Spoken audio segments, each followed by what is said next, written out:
Yo, hello everyone, and welcome back again to a brand new video. In today's tutorial, guys, I'm going to show you how you can start working on Spocket. Now, Spocket, as you can see here, by going to spocket.co, you will find this website. Now, first of all, to get to start working with them, you have to actually create an account. So click in here to get started. And once you have done that, you will be taken to this page where you have to put your informations.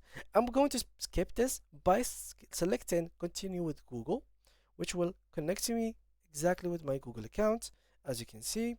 And as you can see, this tool is basically a dropshipping tool that gives you product and automated dropshipping tools and gives you access to multiple suppliers on both US and Europe. So it's very good. It gives you the ability to find a winning product so you can scale your business and start making money online. Now, as you can see, I'm going to simply click on continue. And once the account has been created, you will find here every single product. But before you get to actually start working, you will need to find yourself a good deal. What a good deal is basically buying a premium plan.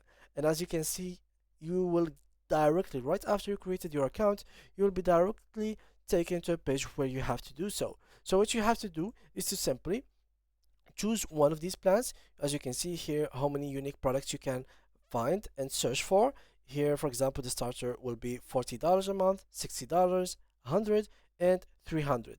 Each one has its unique like features, so make sure to choose the one that fits your business. Once you have done that, you'll find here the payment method. Choose it, fill it, and claim your trial. Once you have done that, your trial will be on for a period of time, and then you will have to pay money each month.